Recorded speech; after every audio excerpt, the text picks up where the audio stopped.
Good evening. Welcome to yet another edition of the Evening Review Show. My name is Jemima Beekes, your host for this evening. We have a very important guest in studio today, the Kadatura Central Constituency Councillor, Vedemba Rodman Kashaimu. But before we talk to him, let's first have a look at tomorrow's headlines for the Namibian Sun.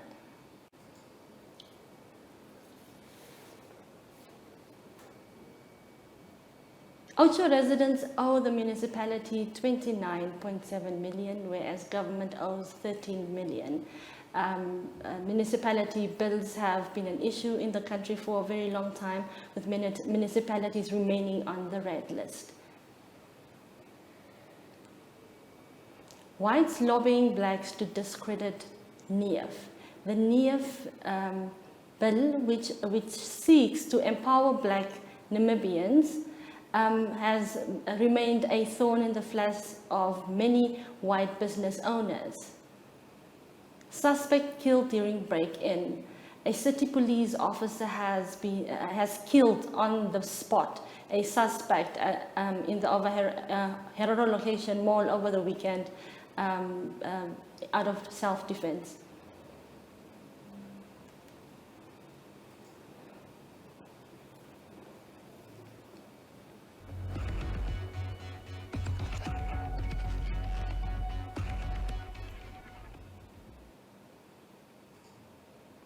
Now welcome back. We are speaking, as I've said earlier, to the Katatura Central Constituency Councillor Vedemba Rodman Kashaimu.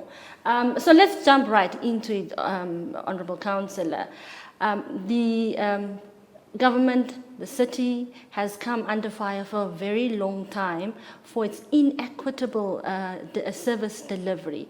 You see potholes, sewage, water running in Karatura for weeks and months on end. Yet when it happens on the other side of town, your Ludwigsdorf, your Eros, your Klein Cooper, these remain there for a few hours and then it's fixed. As a councillor, how are you dealing with this? Yeah, it's a serious issue, and I think also maybe psychologically we are touched by apartheid issues or our aftermath, so to put, because we do still believe that those who are living in this side of the world, they are better than those who are living on the other side of the world. Yes. But at the city of Windhoek, I think we have our fellow brothers and sisters there. Mm-hmm. Yeah, the local government is not in the hands of the white, but why are they still doing that? Mm-hmm. It's a very great concern to us. We have been putting to them in many of our discussions that why they are still doing that to our people over there. Yeah, but I think we realize that somehow they're improving, but it's not the same as on this side. Mm-hmm. Do you think community members should play a role in pushing for equitable service delivery, and how should they do it? For sure, they have to do that. Mm-hmm. Yeah, but you know that one of my duty, is to lobby and to advocate, and also to bring those services to our people through collaboration. Mm-hmm. One of our biggest stakeholder is the city of Windhoek. Yes, of course. We can't do anything because the land belongs to the city of Windhoek, and also they are directly responsible for the citizens or the residents of Windhoek. Therefore, in anything that we are doing, we need to collaborate with them.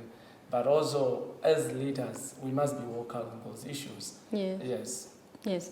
Now, some of the challenges, of the main challenges in your constituency, is the lack. Your constituency also probably has the biggest concentration of informal traders, with the single quarters being there. There's been for years complaints about a lack of support for these traders. What plan are you working on to help them alleviate these challenges? Yeah, in Katatura Central, we have two spots that need our attention, especially the Komasta roundabout and also somewhere there in Kamberipa Street, where we think we need to add those open market. And you know, there was a budget allocated to this small income generating project. Yeah, I think each constituency get around 150,000 from regional council per year. Yeah, but this money was intended for income generating project. If you want to start a small business and we give you some equipments and so forth. Over the years, we realized that the people who happen to be the beneficiaries, they were not productive. And I think that money, it's good if we try to get some other funds also, and also build few open market for our people. I'm busy with that. I'm in discussions with few stakeholders on that regard. So the conversations that you are having with these stakeholders, can you share some light on what exactly you are looking at doing? And then obviously crime is also a very prevalent factor there in that area. How are you working with the police to deal with it? You know, I'm at a very infant stage on starting Katutura Central Neighborhood Watch. Okay. Yeah, and we want this neighborhood to be self-sustainable. Recently, I had discussions with a few officials from the Namibian police and also from the city of Windhoek, where we want to come together and see how we are going to establish this neighborhood watch. Neighborhood watch will be able to create jobs to our people there who's not working. And also this neighborhood watch supposed to be self-sustainable. How are they going to sustain themselves? And on that note, according to the policies which is there and so forth, the neighborhood watch shouldn't fall exactly under my office, but somehow indirectly I have to supervise them. And Yes, I was of course. telling them that if it's like that, and I want it to be sustainable as a community leader, I'm busy trying to establish a society fund. If I establish a society fund, will be a wing next to the business that I'm doing currently now, or where we will be able to solicit funds from our social events. You know that I'm coming from the background of organizing sports activities, Yes. and also we'll continue with hosting Katutura Expo this year, Yes. and Okay. so forth. If we make money from those activities that we are organizing, we will put it in this fund. And this money, we are going to use it for those projects. Like I have project like that one of Neighborhood Watch is one of them. Another one is the project of repainting our pensioners' houses in Katutura. Interesting. Another one is also to deliver free community Wi-Fi. And many people ask me how I'm going to do it. But fortunately this year, in the next 2 months, we are going to have a free community Wi-Fi at Katutura Library. It will be more easier because now we know that the world moved to a digital world. We are about to go to the fourth revolution, industrial revolution. Therefore, we need to work towards it. To work towards that. And I'm busy with that. I want us to put free community Wi-Fi at Katutura Library and at Jacob Marengo and at the UN Plaza. If we put free Wi-Fi at those spots, it will be more easier for our people to access internet any given time of the day. Yeah, but to sustain those projects, at least we must have money from somewhere else. Why I'm saying this, you know, the regional councils, they get about 50 million from the central government, or 52 million from the central government. And 47 to 48, it goes straight to our salaries and operational budget and so forth. It's very minimal amount which is left to save us. Therefore, as a councillor, I need to be proactive. I came up with this plan that let me try to establish a society fund that will be able to help our people. And I'm on that rail currently.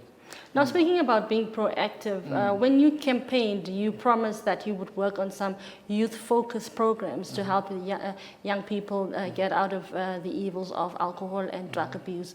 What projects do you have right now? What are you working on right now? Yes, you know, in the next month, in April, I'm going to host Katutura Family sport fun day and music bash night. Okay. The reason of hosting that event, we know that our neighborhood is a very unique neighborhood. Why I'm saying that? It's only neighborhood which is still demarcated in those tribal lines, where we have over Herero locations, or Damara location, Nama location. Whereas in Windhoek, where you're going to find that, it's all in my constituency, if it's not Windhoek East. Yes. Yeah, and to unify these people, I know that one of the very tools that you can use to unify your people is sports. Yes. And as a sports student, I realized that also we are going to call these all our people under one roof to have a fun day. And also, you know, when you're organizing such event, you somehow indirectly or directly also you create a casual job. Yes. Yeah, for those unemployed in my neighborhood. I'm going to do that in April.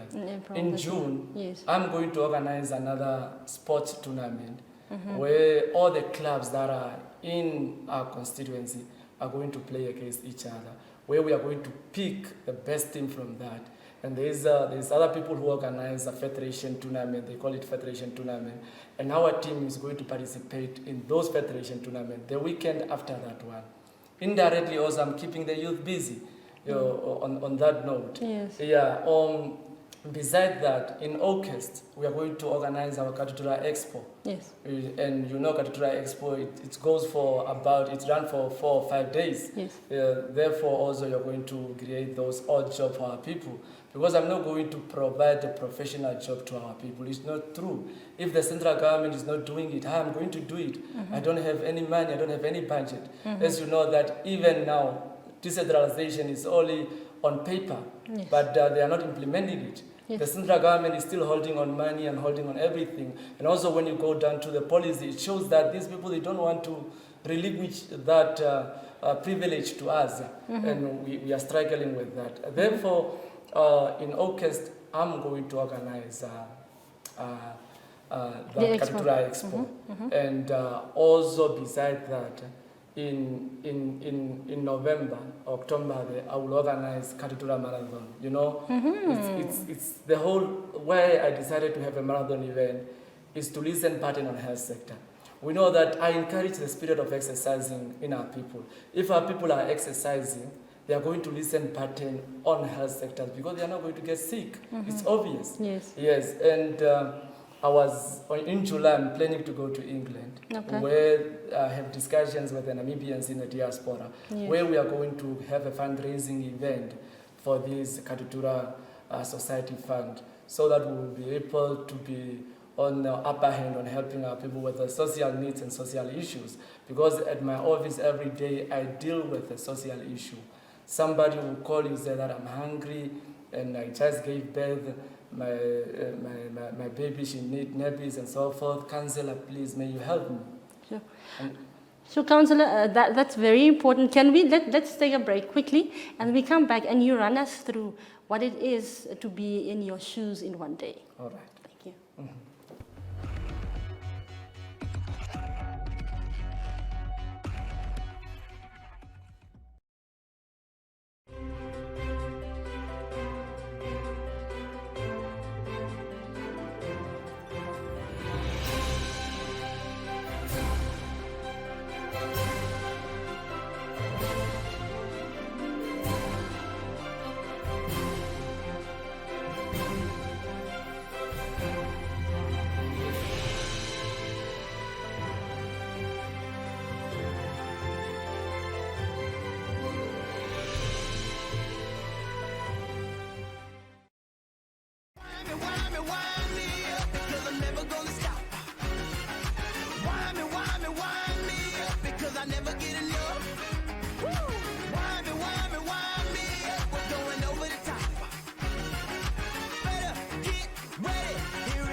Welcome back. Now, if you have just joined us, we are speaking to PDM Councillor Vedemba Rotman Kachaimo. He's the constituency councillor for Karatura Central. He's just running us through what it is to be a councillor and obviously the challenges. And before we went on a break, he was just about to give us a glimpse into a day in the life of a councillor. So please, councillor, please run us through. Before I come to that, Yeah. I was talking much on sports. Yes. Yeah, and I wanted to add other thing also. Today we don't have very eloquent public speakers and politicians. Yes. It's because these people were not exposed to debates and quiz competitions when they were young. Yes. And I'm also trying to organize those events for the schools in our community. I'm Yes. busy with that. I will come with a date soon.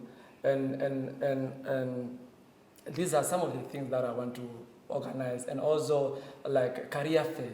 Yeah. We need to guide our kids. Yeah. Some of them they just take science field because they heard that it's for smart ones.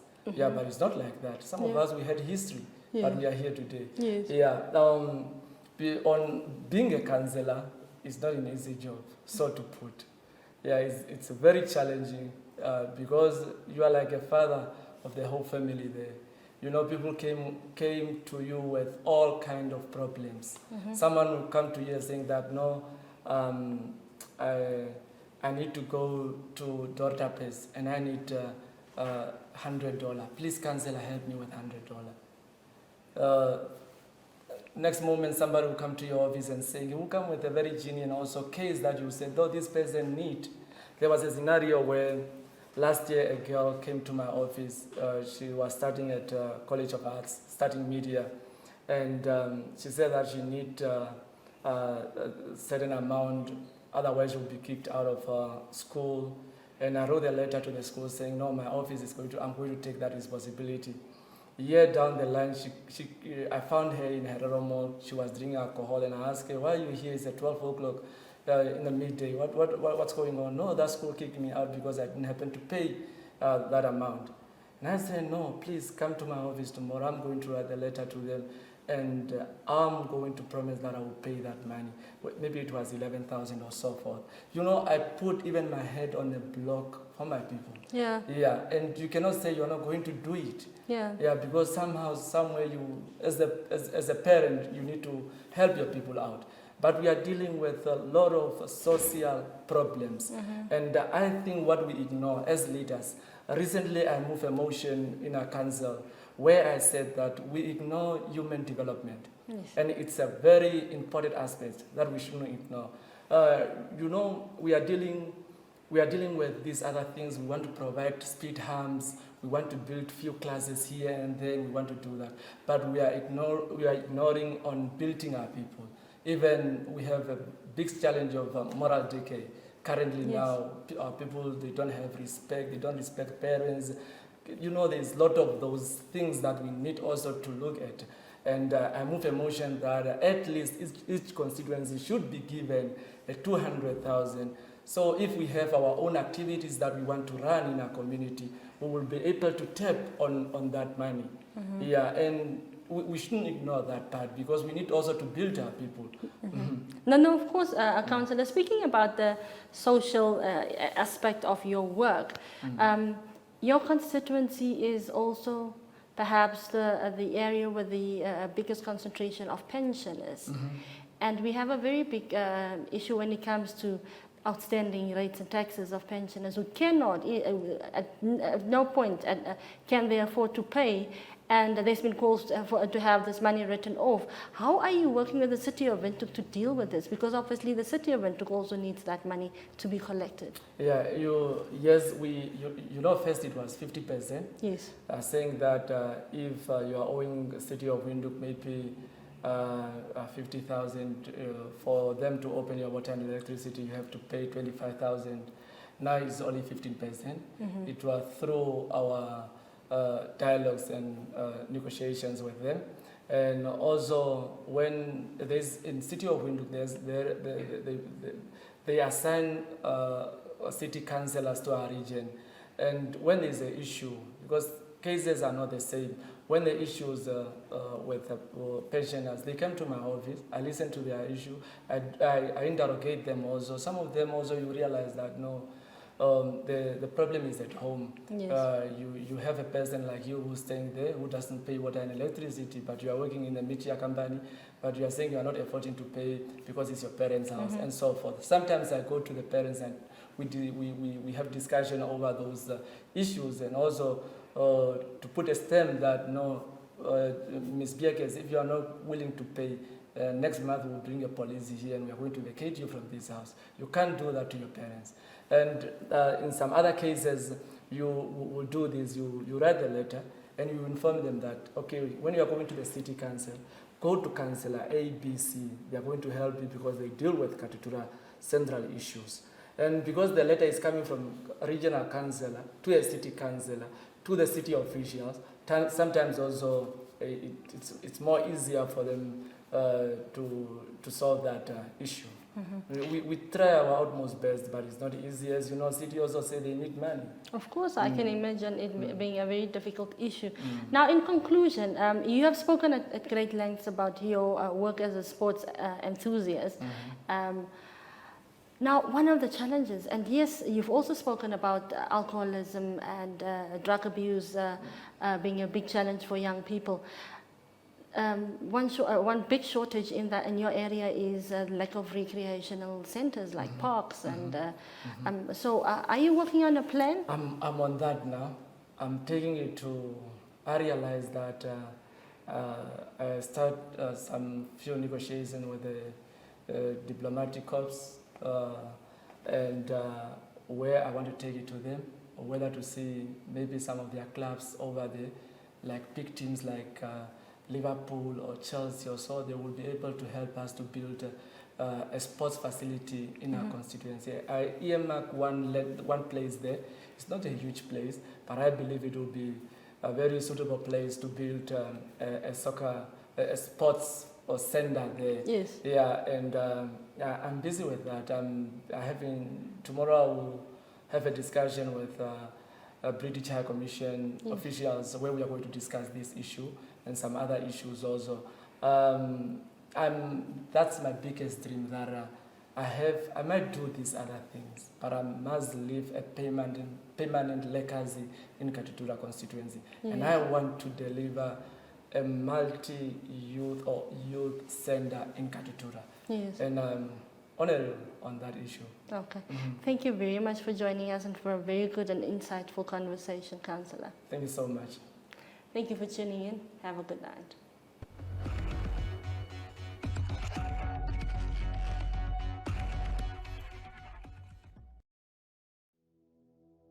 Have you received a loan from NSFAF? NSFAF loan is the same as any other loan. It must be paid and settled.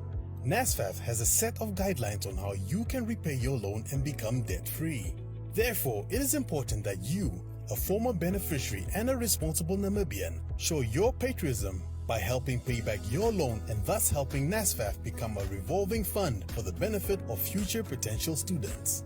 By failing to pay back your NSFAF loan, you risk being blacklisted or having a court order against you. So arrange with the fund to pay back your loan today. For more information on how you can repay your loan, visit our website at www.nasfaf.na or visit our Facebook page or Twitter. Do the right thing and #paybackthemoney.